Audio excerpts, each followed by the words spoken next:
I think that America is this revolutionary idea, so bold, so profound, so rare in the entirety of human history, so exceedingly exceptional on the planet back when it started and even today, that all of us essentially are the same. Whatever differences there are between us, we are the same. All of us created equal. Literally, the foundational document of this country set down 249 years ago, last month, in Philadelphia, Pennsylvania. Now, the great promise, the great hope of this country is that we actually fulfill that idea in how we treat one another. And I mark the progress of America by our ability to realize that expectation, this idea that if we're all created equally, if we're all essentially the same, then we should expect to be treated the same under the laws of this country. No one's going to be above it. No one's going to be below it. There are no kings. There are no lords. There is no nobility. It's government of God and for the people. To prove it, we fought for our freedom to never again be ruled by kings, right at the outset of our country. To prove it again, not even 90 years later, we fought those who presumed that they could own another America. They could, in Lincoln's words, wring their bread from the sweat of another man's face. And we won that. We took this fight across the Atlantic. We took it across the Pacific against fascist dictators and tyrants to make sure that we and our allies could be free abroad and we could be free here at home. And not even a generation later, peacefully, non-violently, but nonetheless powerfully, every day Americans won the full civil and political rights for each and every single one of us, man and woman, black and white, immigrant and native-born alike. It is one of the most profound achievements of humanity anywhere, and it happened right here in the United States of America. Something to be proud of, right? That's the real. That I would argue, is America more than anything else.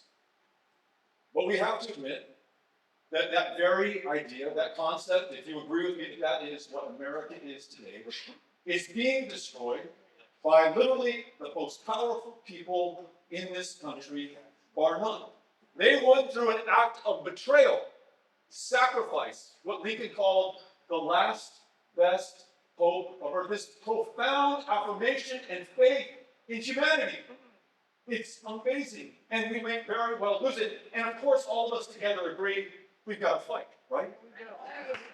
But let's also agree on this, that hope and that promise long ago stopped being realized. It wasn't just within the Trump administration. Long before that, under Democratic and Republican presidents alike, more and more of our fellow Americans no longer saw a future for themselves in this country, no longer felt like they were created or treated equally under the laws of this country.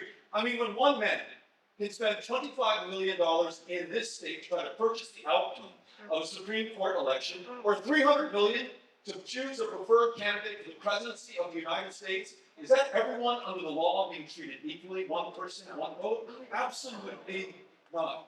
So we must also fight to build an America that is worth saving. These fights are important, and you would not be here if you weren't a fighter. But I ask you this: what if all of this that I just described, 249 years in, is over before the fight has truly begun? From the moment he was appointed chancellor in January of 1933, it took Adolf Hitler 53 days to destroy German democracy. And at every single turn in those just 53 days, German press, German public, German politicians did far too little, too late. In 53 days, he went from this buffoonish thug who could barely hold power to the undisputed master and ultimately dictator of the German people. 53 days. In the last 6 months, since Donald Trump was sworn in as the President of the United States of America, he has defied the co-equal federal courts. He has dismantled congressionally chartered and mandated agencies and programs, another co-equal branch of government. He has colluded with corrupt public officials, and he has fought at every turn to dismantle the democracy that has kept us a free people for these 249 years and counting. And now he wants to grab even more power. In my home state of Texas, he's ordered our governor, Greg Abbott, and the Republican majority state legislature to give him 5 more seats in Congress. Because he knows without these 5 seats, there is no way that he can maintain his purchase on power, that slim majority that he holds in the United States House of Representatives. His policies, cutting millions from Medicaid, transferring trillions of dollars of this country's wealth to the richest people on the planet, bar none, the 1% in America, terrorizing with Gestapo tactics our hardworking friends and family, the people who are literally building this country brick by brick right now. None of that stuff is popular. None of that stuff will allow them to hold the majority in the House of Representatives. So they seek to steal these 5 seats. And thick as thieves, the Republicans in Texas collude with them right now. The Committee on Redistricting in Texas just adopted those maps at the end of this week. It now goes before the full state legislature. Now, I want to make the case to you that if we fail, this is not a problem for the state and people of Texas.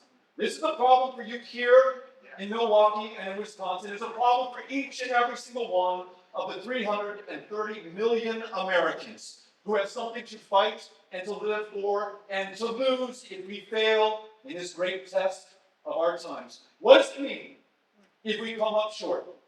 It means more masked, plainclothes federal agents without warrants or badges, sweeping fellow Americans up off the street without due process or trial, to be deported without any defense to a gulag from which they will never, ever emerge. You might never even know their names. It means more of Trump's political opponents will be subject and targeted to persecution and retribution. And yes, you know it all too well, even to violence. And rest assured, it means that a Republican majority House will roll out the royal red carpet for Donald Trump's 3rd term in office. In a country that established its independence from kings in the first place. And so you say, I've got to fight back. But I say this: what if we did something more than simply reacting or responding or resisting? There was a resistance in Germany after Hitler became chancellor. There was a resistance in Poland after the Nazis invaded. There was a resistance in France as well. The resistance, I'm afraid, as heroic as those people were, and they were, is too little and too late. Instead of fighting back, I encourage us to think about fighting forward, fighting through this, and fighting first. Like a boxer who's going to get off the back foot and onto the front one, who's going to go from defense to offense, who's going to take this fight to them in every single county in Wisconsin, in every state in the Union. Instead of awaiting the punch to be thrown by these would-be fascists, we throw our punch first, and we throw our punch hard.